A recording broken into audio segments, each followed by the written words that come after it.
corazón de alegría por la conversión de los judíos. Y obviamente ahí en ese versículo lo cuentan todo, porque eso había llegado, ¿verdad? Pero los apóstoles querían, ¿cómo se llama?, que hubiera unidad de pensamiento con toda la gente. Porque ahí en Jerusalén habían judíos judíos salvados que sinceramente creían que los gentiles tienen que circuncidarse. Entonces había que hablar con todos y, ¿me entiende?, y quedarse de acuerdo en una sola situación. Muy bien. Vamos a Hechos 15:5. Lo hago así porque este es un repaso para los que llegan temprano, ¿verdad? 15:5. Pero algunos de la secta de los fariseos que habían creído se levantaron diciendo: es necesario circuncidarlos y mandarles que guarden la ley de Moisés. Ya ve. Esa era una reunión más o menos informal donde Pablo estaba contando todo.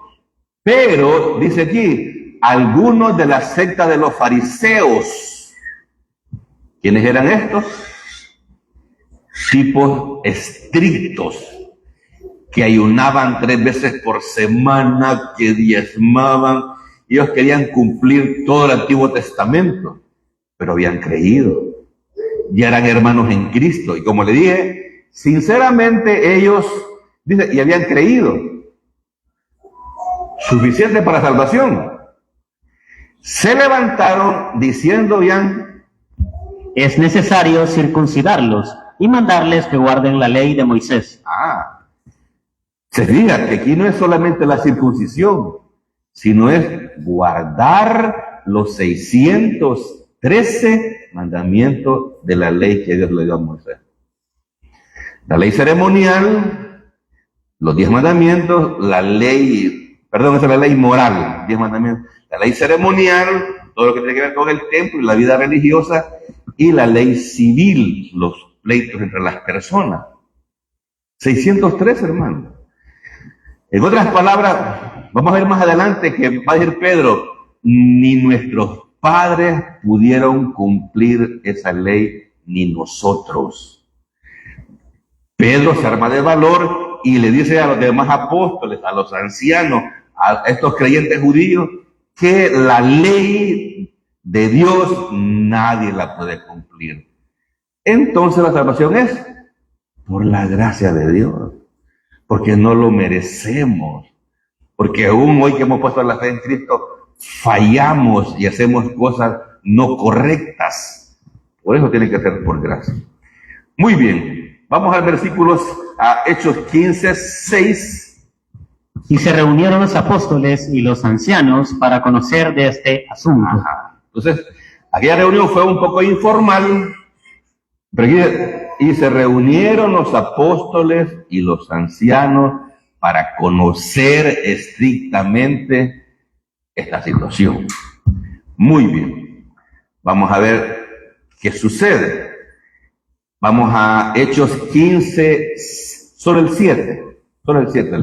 Y después de mucha discusión, Pedro se levantó y les dijo: varones hermanos, vosotros sabéis cómo ya hace algún tiempo que Dios escogió que los gentiles oyesen por mi boca, la palabra del evangelio y creyesen. 8. Y Dios, que conoce los corazones, les dio testimonio, dándoles el Espíritu Santo, lo mismo que a nosotros. Y ninguna diferencia hizo entre nosotros y ellos, purificando por la fe sus corazones. ¿El discurso de quién es ese? ¿De quién? Del apóstol Pedro. También solicitado a los hermanos.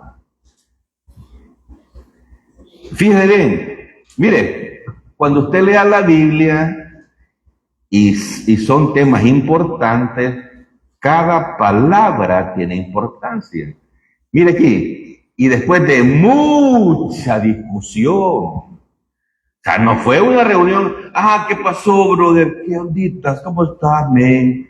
No. Esa fue conociendo en la Biblia como eran los fariseos, que esos tipos estaban acostumbrados a imponer su criterio, ¿verdad? Y Pablo, que se molestaba mucho con gente legalista, se armó mucha discusión. Eso fue acalorado, hermano. Eso fue terrible. Y les dije, mire, es tan terrible esa doctrina, hermano, que hasta hoy en día, hay muchas iglesias que enseñan que la salvación se pierde si usted peca. Es verdad eso, hermano. Es verdad eso, hermano. No es cierto. Si la salvación se perdiera, todos los días la perdiéramos, porque todos los días pecamos.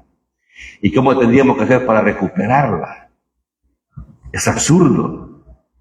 Entonces, hermano, esta doctrina tiene siglos y siglos de discusión. Por eso es importante que usted conozca bien este capítulo. Mire, y esos hermanos no es que sean malos lo que le van a decir, si tú pecas, no sos salvo. No es que sean malos, son ignorantes. O así aprendieron ellos y nunca han estudiado las escrituras de manera seria. Entonces ellos sinceramente quieren que usted no peque. Porque le meten miedo. Si pecas, perdés la salvación. No es cierto. No es cierto. Entonces se armó una gran discusión. Pedro, el apóstol, se levantó y les dijo, varones hermanos, vosotros sabéis cómo ya hace algún tiempo que Dios escogió que los gentiles oyesen por mi boca la palabra del evangelio y, único requisito, creyesen. Por eso no predican de hechos. ¿A qué acontecimiento se refiere Pedro ahí, hermano? Ahí está en Hechos, en el capítulo 10, cuando Pedro visita a un centurión romano llamado Cornelio. Y Cornelio invita a sus familiares y a sus amigos, y Pedro llega y les predica y reciben el Espíritu Santo y se salvan. Porque déjeme decirle, este es un requisito importante, mira. Una persona cuando pone la fe en Cristo recibe el Espíritu Santo para siempre. Para siempre. Entonces, en esa ocasión, ¿verdad? Cornelio, muy animado. Yo supongo que usted conoce la historia, ¿verdad? Es muy conocida. Es hasta es clase de escuela bíblica, ¿verdad? Entonces, eso está diciendo el apóstol Pedro.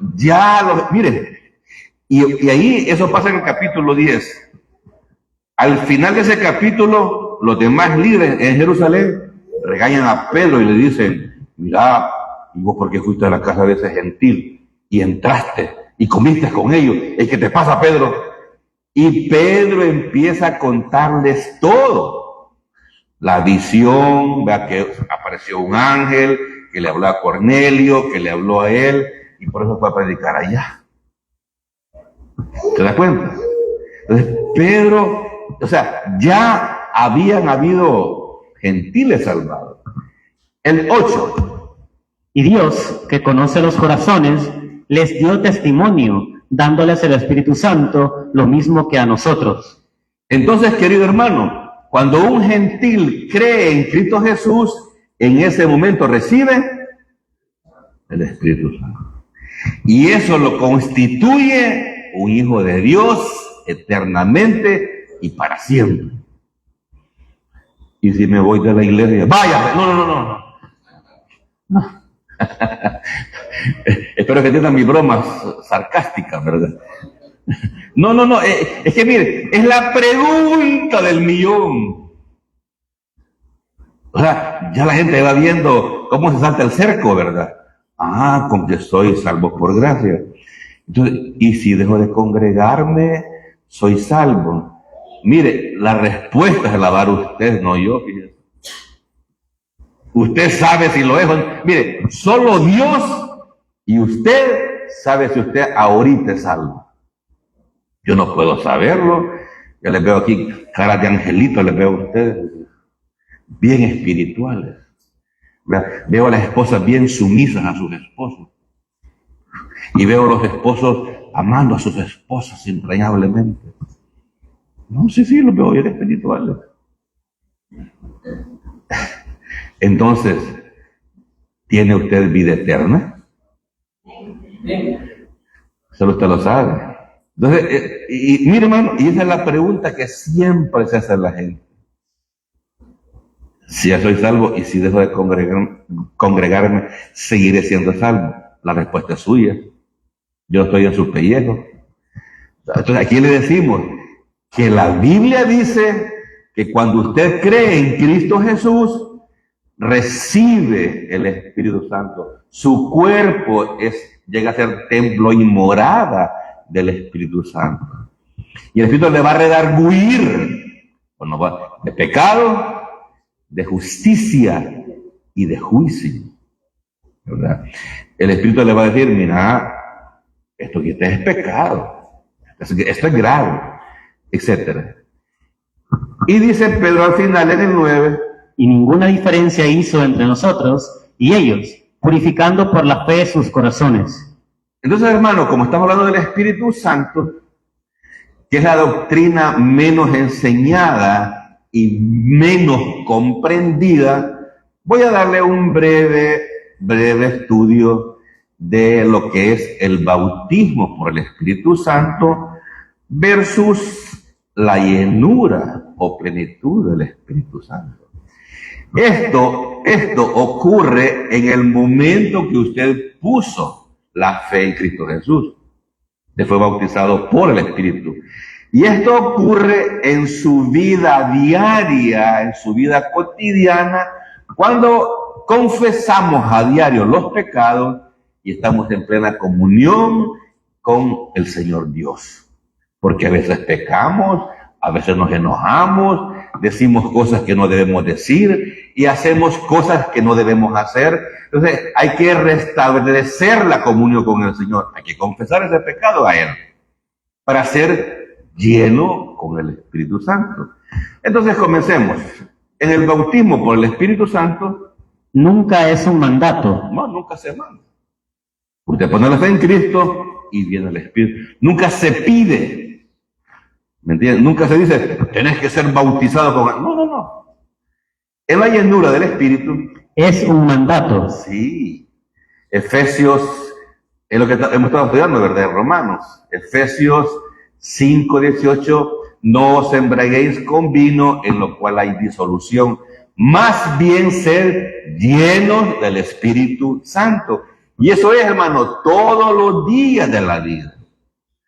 Todos los días, le dije, vivimos en un mundo de gente tóxica, de gente que somos una raza caída, andamos estresados, andamos amargados. Se requiere que seamos llenos del Espíritu Santo. Malo que estamos casados, necesitamos ser llenos del Espíritu Santo. ¿Sí o no casados? Es que primero bien al lado, ¿verdad? A que no me lo diga. Yo sé que las hermanas son más sinceras. Hermanas, ¿verdad? Que hay que ser llenas del Espíritu para soportar a su esposo. ¿Ya que les dije? ¿Ya que les dije?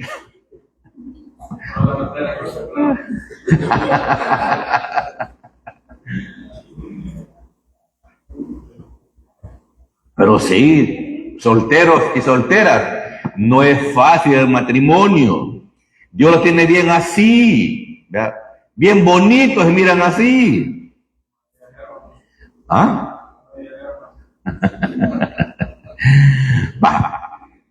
El bautismo por el Espíritu ocurre una sola vez sin repetirse. En el momento que usted puso la fe, para siempre, hermano querido. En la llenura debe ocurrir habitualmente. Cada día, confesando a diario. En el bautismo ocurre en la salvación. En el momento que usted fue regenerado, que fue adoptado como hijo de Dios, que fue justificado, que fue redimido. En la llenura debería ser diariamente. Sí, cada día, cada día. En el bautismo, es una realidad basada en cada creyente. cuando usted fue justificado por la fe, en la llenura, Debería ser un deseo ardiente en el creyente. exacto. Por eso es un mandamiento: sean llenos del Espíritu Santo para vivir la vida cristiana, que no es fácil y que no podemos vivirla en nuestro propio esfuerzo personal. Tiene que ser por el poder del Espíritu Santo, ¿verdad? No es fácil, ¿verdad? Lidiar con hijos rebeldes o con un cónyuge tóxico, no es fácil. Se requiere un poder extra.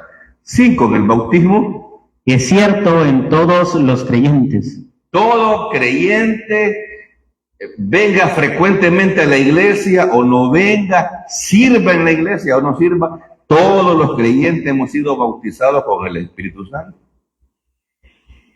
Que viene una vez al mes, ¿qué te importa? Si ha puesto la fe sola en Cristo Jesús, ha nacido de nuevo. Por eso acá, mire, por eso acá insistimos: si usted, ¿verdad?, no quiere comprometerse mucho con la iglesia, con el servicio, con los cultos, con la Biblia, tiene que estar seguro que es salvo. Sí. Tiene que estar seguro, porque una persona salva por el Espíritu Santo desearía congregarse, desearía leer la Biblia, desearía ver los hermanos cada domingo. Sí, desearía. Entonces, por eso le digo, tiene que revisar su vida espiritual. Aquí le decimos lo que dice la Biblia, que por solo creer en Cristo la gente se salva, sin agregarle nada, pero hay responsabilidades como creyentes salvados: congregarse, orar, leer la palabra, evangelizar, etc. ¿Son requisitos de eso para salvación? No, debe ser el resultado de que somos salvos. ¿Ya? Pero a los creyentes nos gusta la comodidad, ¿verdad? Nos gusta la vida cómoda, y somos creyentes cómodos, ¿verdad? Al suave, creyentes light, no te emociones, no seas muy fanático, ahora al suave. No debería. Cristo dijo: el que cree en mí, de su interior correrán ríos de agua viva. Ríos de agua viva. ¿Entiendes? Pero no queremos que tampoco hagan las cosas como en las iglesias tradicionales, que la gente hace las cosas y se ponen muy activos para que los vean y dicen: oh, ese hermano cómo canta, ¿verdad? Cómo sirve. Mire, qué guapo se ve con el uniforme. Activismo. Entonces, en esas partes, el activismo, ¿me entiendes?, lo disfrazan como santidad. No necesariamente. Pero es importante servir. Es importante congregarse. En la llenura, hermano querido, Es cierto en el creyente consagrado y dependiente. ahí está. Cuando usted es un creyente consagrado, es decir, que ora a diario, que confiesa sus pecados, está lleno del Espíritu, ¿verdad? Y consagrado y dependiente de Dios. No independiente, dependiente de Dios.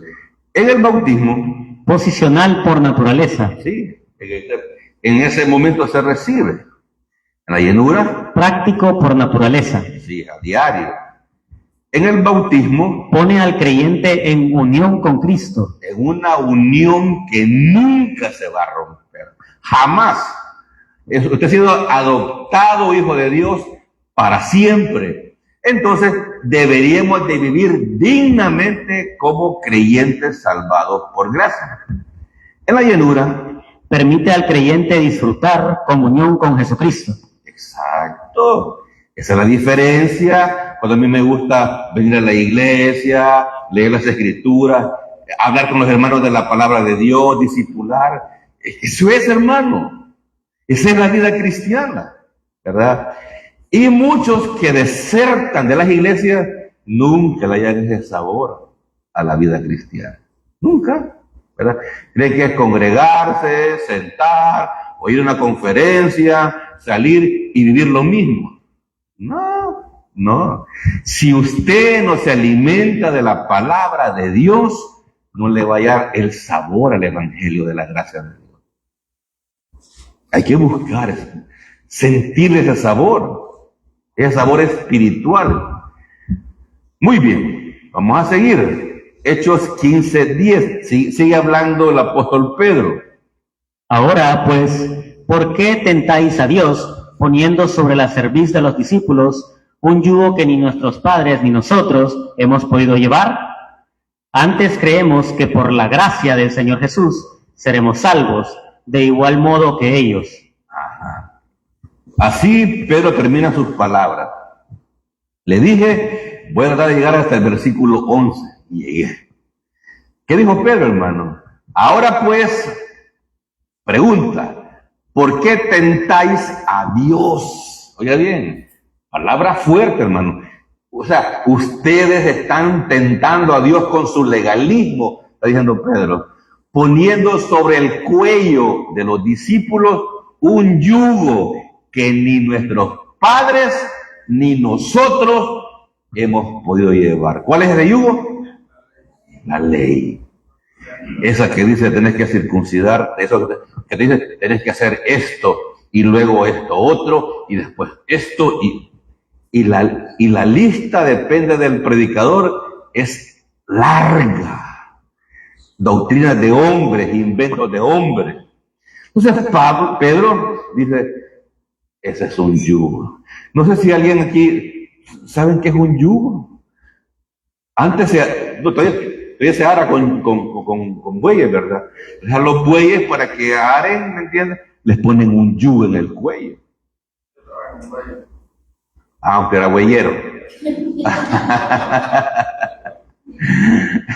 Boyero se dice, ¿verdad? Boyero. Y usaba una puya usted para puyar los bueyes. Colocho. Les ponen nombre a los bueyes, ¿verdad? Colocho, purate, colocho. No, y pinto, purate, pinto, mira. Y va ahí. Y este hermano, como pues no tiene la idea, como era el surco ¿vale? O así, conociéndolo como es, ¿verdad? Ajá. Entonces, hermano, mire lo que Pedro dice, es un yugo que obliga. Es que el yugo, hermano, si un buey camina, el otro tiene que caminar. Siempre un buey es más fuerte, ¿verdad? Siempre. Entonces, el buey camina, entonces el otro que es un poco ranero, tiene que seguirlo por el yugo. Lo lleva de arrastrado. Ajá. Entonces, hermano querido, eso hace la ley, arrastrar a la gente que haga cosas que no quiere hacer. Ni nuestros padres ni nosotros hemos podido llevar. Antes, dice Pedro, para terminar, creemos que por la gracia del Señor Jesús seremos salvos. ¿De qué habla aquí, hermano? ¿De la justificación o de la santificación? La santificación, ellos ya eran salvos, ¿verdad? En el pasado fuimos salvos de la pena del pecado. Ni un creyente legítimo va a ir al infierno, jamás. ¿Por qué? Ya fue justificado ante Dios, ya fue redimido, ya fue aceptado y adoptado. Pero en el tiempo presente estamos siendo salvos del poder del pecado a través, ya dijimos, del Espíritu Santo y de la palabra de Dios, ¿verdad? Entonces, la salvación, querido hermano, es por la gracia de Dios. ¿Por qué es por gracia? Porque no lo merecemos. ¿Por qué es por gracia? Porque es la bondad de Dios que en su soberanía a Él le plació salvar a toda persona que pone la fe sola en Cristo Jesús. Esa es la gracia. Y solo eso. Sí, solo eso. Es que es por gracia. Si fuera por el próximo domingo tienen que traer $100 para ser salvos. ¿Sería gracia? No, ¿verdad? No sería gracia, ¿verdad? Sería renta. Pero la gracia, hermano, ¿es fácil de entenderla? No, no es fácil. La gente cree que es libertinaje. Ya soy salvo por gracia y voy a vivir como a mí me dé la gana, voy a congregarme cuando me dé la gana, voy a leer la Biblia cuando me dé la gana. No has entendido el evangelio de la gracia de Dios y te recomiendo que recibas el discipulado con el hermano Denis y hermanas con la hermana Katy, para que se les explique que la gracia de Dios no es libertinaje para vivir desordenadamente. Es vivir cada día agradando a Dios y usted sintiéndose feliz. Eso es, ¿verdad? Entonces, querido hermano, me lleva a mí que la gracia de Dios, la base para recibir el regalo de la salvación, la gracia de Dios es el medio para vivir una vida piadosa. La gracia de Dios es el asunto principal en el crecimiento espiritual. La gracia de Dios es la fuente del servicio que honra a Dios. La gracia de Dios es el enfoque del mensaje del Evangelio que debemos de proclamar. El Evangelio de la gracia de Dios la verdad en la cual Dios quiere que los creyentes estén establecidos. El Evangelio de la gracia de Dios es la regla de vida para todo creyente. Mire, eso es para tratar de que los creyentes entiendan que la gracia de Dios no es licencia para vivir desordenadamente. Y vamos a ver rapidito, creo que hay tiempo, por lo menos un versículo de cada uno de esos puntos. La gracia de Dios es importante porque es la base para recibir el regalo de la salvación. ¿Cuál cree usted que es el versículo clave de eso? Porque por gracia sois salvos por medio de la fe, y esto no de vosotros, pues es don de Dios, no por obras, para que nadie se gloríe. Mire, andan ahí unos señores que son peligrosos, que andan diciendo, y vamos a ver cuándo fue, sí, ayer sábado,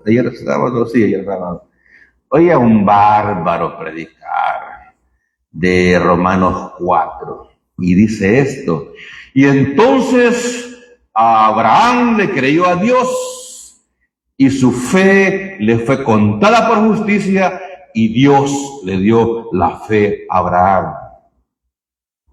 Eso, hermano, es grave. Tal vez usted no lo entiende ahorita, pero no, cuando Abraham le creyó a Dios y le dijo, sal de tu tierra y tu parentela, y Abraham se fue por fe, en ese momento fue salvo. Pero dice este bárbaro, y Dios le dio la fe. Y también dicen eso, porque por gracia sois salvos por medio de la fe, y esto no de vosotros. Ellos dicen que la fe es un regalo de Dios. No, Señor. O sea, en lo principal de lo que está hablando el versículo es de la salvación, no es la fe, ¿verdad? Y el regalo es la vida eterna, como lo dice en otros pasajes, ¿verdad? ¿Por qué no es por obras? Para que nadie se jacte y diga, no, si yo en la iglesia, yo canto en la iglesia. ¿Entiendes? No es por obras, no es por obras. ¿Cómo es que un pecador es salvado de un infierno que sí merece, llevado a un cielo que no merece? Por medio de la gracia. Esta es una realidad, hermano. Otra vez, hermano. ¿Cómo es que un pecador es salvado de un infierno que sí merece y llevado a un cielo que no merece? Por medio de la gracia. Eso es la gracia, hermano. Todos los humanos merecemos el infierno, ¿sabe por qué? Por cuanto, dice Romano, por cuanto todos pecaron, están destituidos de la gloria de Dios. ¿Me entendió? Entonces, ahí donde tenemos que apreciar más la gracia de Dios. Dios sabe que somos pecadores. Dios sabe que para que nos congregamos somos pecadores. Entonces, ahí es donde la gracia nos envuelve y nos salva. Número 2. La gracia de Dios es importante porque es el medio para vivir una vida piadosa. Sí, una vida que agrade a Dios. Y la cita es Tito 2:11-13. Porque la gracia de Dios se ha manifestado para salvación a todos los hombres, enseñándonos que, renunciando a la impiedad y a los deseos mundanos, vivamos en este siglo sobria, justa y piadosamente, aguardando la esperanza bienaventurada y la manifestación gloriosa de nuestro gran Dios y Salvador Jesucristo. Ahí están los tres tiempos de la salvación. Entonces, la gracia nos enseña que renunciando a la impiedad. ¿Qué es eso, hermano? Renunciar a las cosas pecaminosas. Y después dice, y a los deseos mundanos. ¿Qué es eso?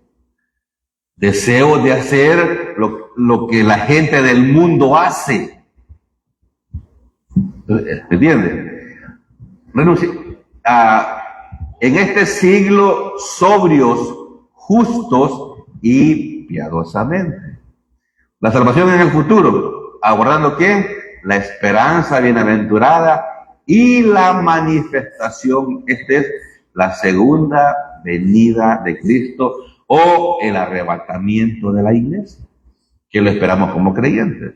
Número 3. La gracia de Dios es importante porque es la base para el crecimiento espiritual. Sí.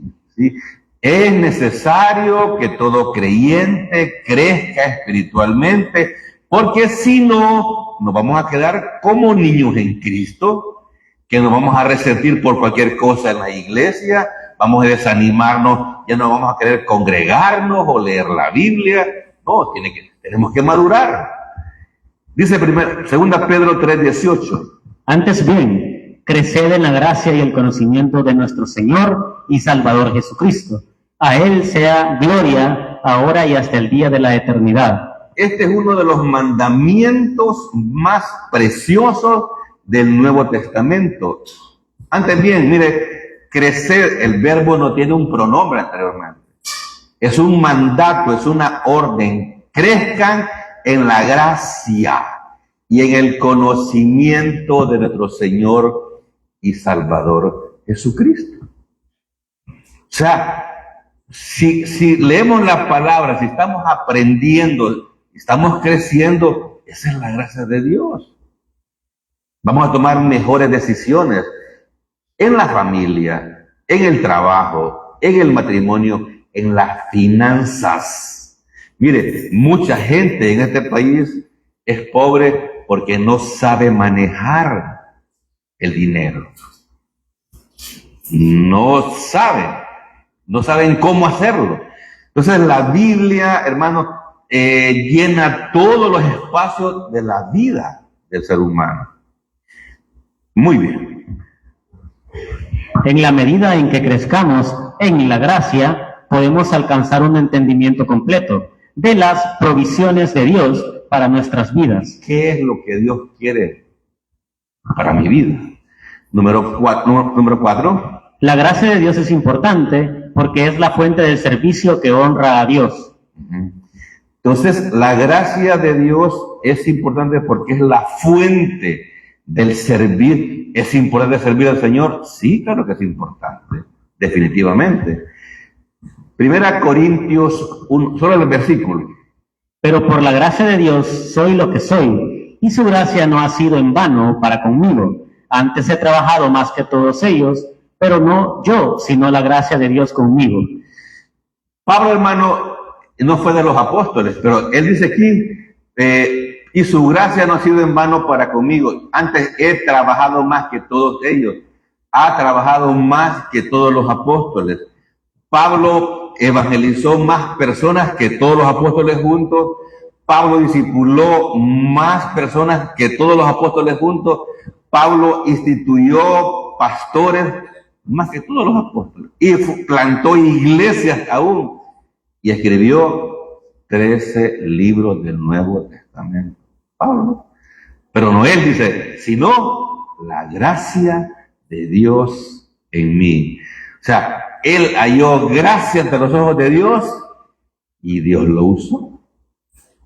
Es el punto, hermano. Hallar gracia delante de los ojos de Dios. Número 5.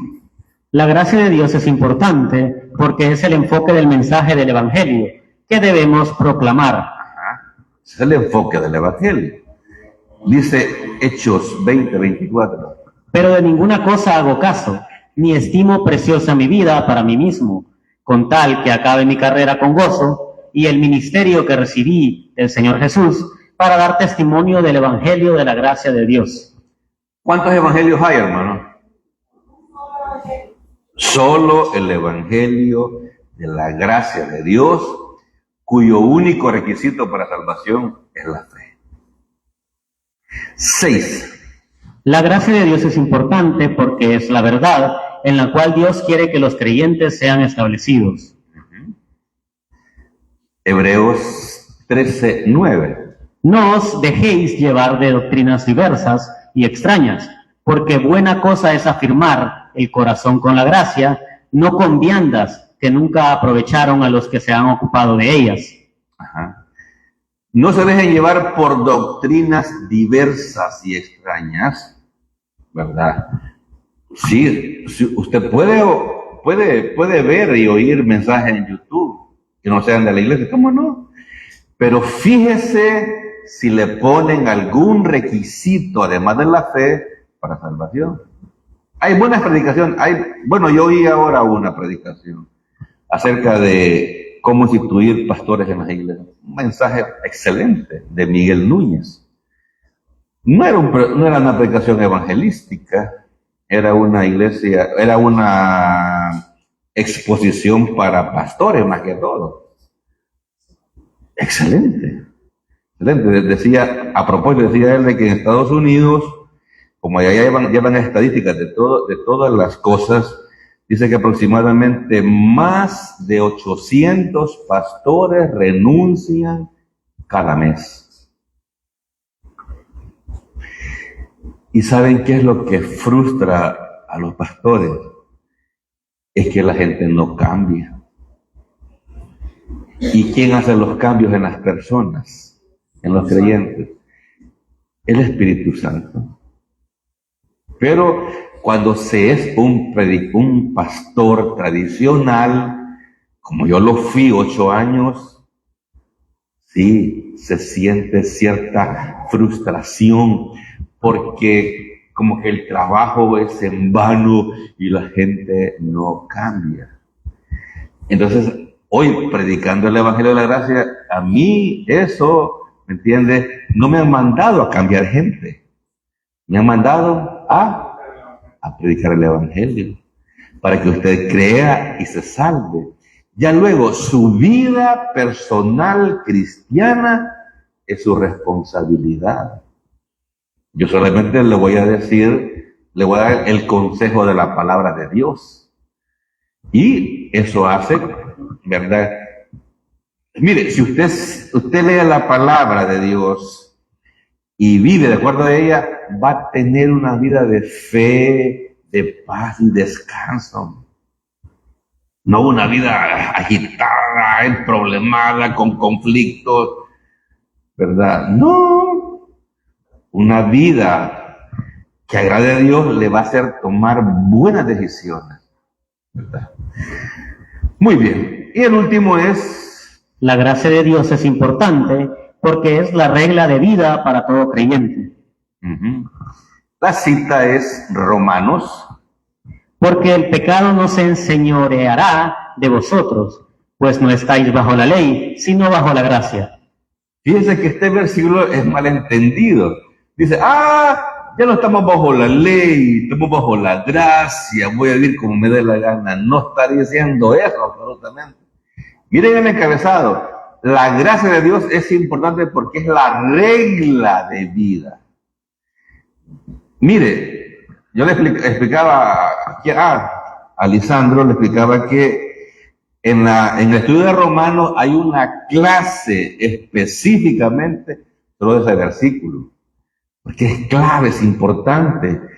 Y lo que Pablo está diciendo, que el pecado, o sea, nuestra naturaleza pecaminosa, ya no se va a enseñorear, ya no nos va a, a obligar o a esclavizar, porque no estamos bajo la ley, estamos bajo la gracia. En buen español es que Un inconverso allá afuera, hermano, no tiene opción. Sus pensamientos son de continuo solamente el mal. Y así éramos nosotros en un tiempo siendo no creyentes. Entonces, el pecado en ese tiempo se enseñoreaba de nosotros. Pero ahora que tenemos el Espíritu Santo, ¿me entiendes? Estamos bajo la gracia, hoy tenemos la opción de decirle no a este pecado y decirle sí a la voluntad de Dios. Ese es el punto. Ese es el punto. O sea, ahora ya podemos decidir si obedecemos a la naturaleza pecaminosa o al Espíritu Santo. Deberíamos obedecer al Espíritu porque no estamos bajo la ley, estamos bajo la gracia. Entonces se da cuenta cómo fácilmente se toma a la ligera la doctrina de la gracia. ¿Usted cree que es licencia para vivir desordenadamente? No, no es eso. No, la gracia es el favor o la bondad de Dios para una persona que no lo merece ni lo puede ganar. Hermano, estamos vivos ahorita por la gracia de Dios. Sí, hermano. Mucha gente se ha muerto últimamente. Y seguimos vivos. Está lloviendo, ¿verdad? Entonces yo voy a seguir.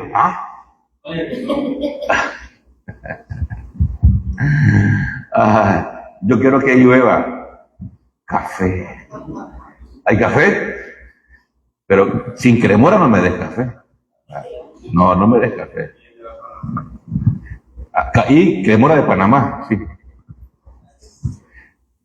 Hechos 15:7. Ya terminamos. Y después de mucha discusión, Pedro se levantó y les dijo: varones hermanos, vosotros sabéis cómo yo hace algún tiempo que Dios escogió que los gentiles oyesen por mi boca la palabra del evangelio y creyesen. Claro, ya expliqué eso, ¿verdad? Este es un reprise. Porque los creyentes nos cuesta un poquito entender. Y ya le expliqué lo que significa eso. La clave es que dice Pedro que le predicó a los gentiles, y que predicó el evangelio y ellos creyeron y fueron salvos. Entonces, hubo mucha discusión porque algunos apoyaban el sistema legalista. Sí, acuérdense, estaban discutiendo cuando Pedro dijo eso. Pedro en su discurso recuerda el evangelismo 10 años atrás en la casa de Cornelio. Aproximadamente. 10 años atrás, Pedro le ha predicado a Cornelio, a su familia y a sus amigos. Mira, hermano, y esa gente no era gente del vulgo. Cornelio era un centurión romano, ¿verdad? Y obviamente sus amigos eran de la clase alta ahí en Cesarea, ¿verdad? Que posiblemente también eran gentiles, ¿verdad? Y su familia, pues sí, ellos vivían ahí, hermano, como reyes. Entonces, a esta gente de alta alcurnia, ¿me entiendes? Pedro, un pescador, les predicó, creyeron a Cristo y se salvaron. Se salvaron. Hermano, por la fe sola. Y dice la Biblia que en ese momento recibieron el Espíritu Santo, como los apóstoles lo recibieron allá en Hechos, al principio de este libro, en el capítulo 2. Entonces, hermano, la señal distintiva de un individuo salvo es que tiene el Espíritu Santo. No es que venga a una iglesia. Eso no lo predican por ahí, no lo predican. ¿Vea? Si alguien va a todos los cultos de una iglesia y no tiene el Espíritu Santo, ¿es salvo? No lo es. ¿Usted se da cuenta? ¿Cómo los predicadores se van por otro lado? Por otro lado. Hablar de dinero, de sus experiencias personales en Israel, etc. No, hermano, esto es un asunto de vida eterna o de condenación en el infierno eternamente. Y algunos están jugando ahí a hacer cultitos para los hermanitos. No, hombre. Entonces, hermano, Pedro está hablando tajantemente de que la salvación es por fe.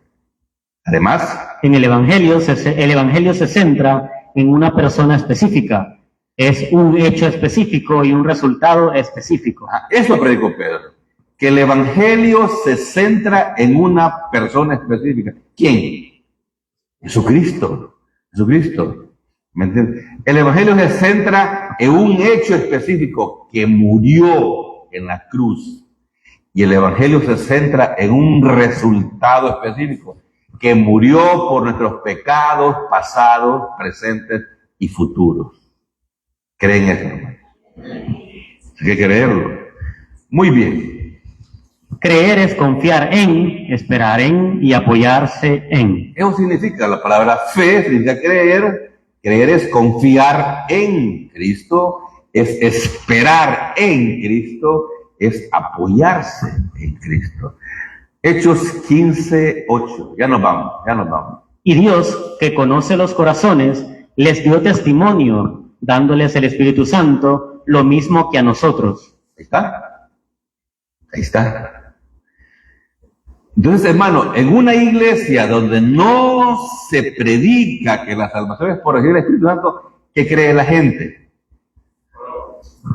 Uno cree que es por obras, otro cree que es por congregarse, otros creen que es por hacer hamburguesas ahí en el cafetín, otros creen que es por hacer limpieza en el templo, y así, hermano, cada mente pone su requisito para salvación.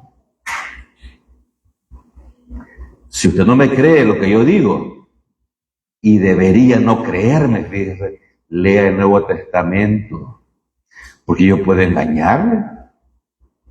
Sí que puedo engañarlo. Ustedes no conocen Biblia, no conocen el Nuevo Testamento, algunos que sí, la minoría, unos 5, 7. Y sabe, esas personas que van a esas iglesias tradicionales, ¿verdad?, que se tragan todo lo que dice un pastor, son unos irresponsables porque no leen, y como no leen, no pueden detectar que el que está en el púlpito es un lobo vestido de oveja. No lo detectan. Vea más, si el hombre es joven, tiene mucho carisma, tiene buena oratoria, dice, wow, cómo predica, como los ángeles. Y la gente va sonriendo rumbo al infierno porque no se salva, ¿verdad? Entonces dice Pedro, y Dios, que conoce los corazones, le dio testimonio a Cornelio, a su familia y a sus amigos, dándole el Espíritu Santo lo mismo que a nosotros allá en Hechos 2. No, más explicado, imposible. Hermano, y ahí están esos fariseos furiosos, que cuando Pedro fue de Cornelio, lo regañaron los líderes de la iglesia de Jerusalén. ¿Y vos qué te gusta meter ahí, vos? No, si un ángel se me apareció y vi una visión, que había un lienzo con muchos animales y una voz que me decía, Pedro, come, Pedro, mata y come. Esa es la visión. Pero ahí son animales inmundos, porque los judíos creían que los gentiles eran animales inmundos, perros. ¿Me entiendes? O sea que, mire, Dios tuvo que manifestar esa visión a Pedro. Y luego también, primero a Cornelio. Mira, Cornelio, manda a llamar a Pedro. Él tiene palabras de vida eterna. Mire, esa historia es clave. Es clave. Pero bueno. La misma manifestación del Espíritu Santo se produjo en Jerusalén, en Samaria y en Cesarea. En Jerusalén, en Hechos 2, cuando el mundo habló, la gente habló ahí en diferentes idiomas. En Samaria con Simeón, en Cesarea con Cornelio. En la era del Nuevo Testamento, la circuncisión perdió su importancia, porque Dios santifica al creyente cuando pone la fe en Cristo y recibe el Espíritu Santo. Ya me acuerdo de otra barbaridad que dijo otro predicador de Romanos 4. Dijo, Dios hoy cambió la circuncisión por el bautismo en agua. Oye bien, por el bautismo, indicando con esa frase que el bautismo en agua era requisito para salvación. Como le dije, mire, hermano, y son predicadores un tanto preparados. Yo me quedo, ups. Y esa iglesia, es una iglesia en San Salvador, va mucha gente de clase media y clase alta. No es el del canal 17, es otra. Y digo yo, wow, está complicado, hermano, para que la gente se salve. En la era del Nuevo Testamento, la circuncisión perdió su importancia, porque Dios santifica al creyente cuando pone la fe en Cristo y recibe el Espíritu Santo. Si usted recibe el Espíritu, el momento que creyó, mire, no tienen que mandarlo a hacer nada. Aquí no le decimos, sirva para que sea salvo, o tome café para que sea salvo. No le decimos nada. Y tómelo sin cremora de castigo. No lo obligamos a nada. Ni tiene que dar dinero para el recibo de la luz. No, tampoco. No. Queremos mostrarle la gracia de Dios. No queremos incomodar a nadie, ¿verdad? Entonces, rapidito.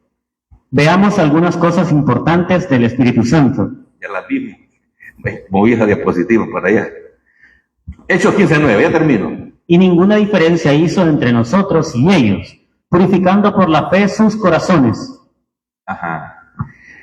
Hermano, dice Pedro, y ninguna diferencia hizo Dios entre nosotros los judíos y ellos los gentiles, purificando por la fe sus corazones. ¿Sabe? La circuncisión, dice Romanos, que es la del... Cuando usted puso la fe en Cristo, obviamente es una circuncisión espiritual. Su corazón fue circuncidado, es decir, dice Ezequiel, que su corazón, que era de piedra, fue cambiado en un corazón de carne. Vamos rapidito. Mira lo que dice Colosenses 3:11 y me gusta. En esta vida nueva, no importa si uno es judío o gentil, si está o no circuncidado, si es inculto, incivilizado, esclavo o libre, Cristo es lo único que importa y Él vive en todos nosotros. Excelente. Entonces, no importa si usted es judío o gentil, bueno, somos gentiles, ¿verdad? Y si está circuncidado o no, sino que lo que importa es que Cristo es lo único que importa y vive en nosotros por el Espíritu Santo. Esa es la nueva traducción viviente. Dice en otra cita, Gálatas 5:6. Pues, una vez que depositamos nuestra fe en Cristo Jesús, de nada sirve estar o no circuncidado. Lo importante es la fe que se expresa por medio del amor. Se lo voy a cambiar. Pues una vez que depositamos nuestra fe en Cristo Jesús, de nada sirve estar o no bautizado. La mayoría de iglesias le van a decir, si usted no es bautizado en agua, no es salvo. No, en el momento que pusimos la fe, fuimos salvados. Lo importante es la fe que se expresa por medio del amor. Hechos 15:10. Ahora, pues, ¿por qué tentáis a Dios poniendo sobre la cerviz de los discípulos un yugo que ni nuestros padres ni nosotros hemos podido llevar? Ya lo explicamos, el yugo de la ley, de la obligación de mandamientos. Este yugo que nadie puede llevar es la ley de Moisés, que contiene 613 mandamientos. El yugo legalista de los mandamientos humanos. ¿Está diciendo Pedro que nadie puede cumplir la santa ley de Dios? Sí, eso está diciendo. Que ni los padres de ellos, ni ellos mismos pueden cumplir la ley. ¿Y cuál yugo es más liviano? ¿El de Moisés o el del Señor Jesucristo? ¿Cuál? ¿De Cristo? Fe sola. Ajá, ahí está. Y ahí está. Mateo 11:28. Luego dijo Jesús, vengan a mí todos los que están cansados y llevan cargas pesadas, y yo les daré descanso. Póngase mi yugo, déjenme enseñarles, porque yo soy humilde y tierno de corazón, y encontrarán descanso para el alma, pues mi yugo es fácil de llevar y la carga que les doy es liviana.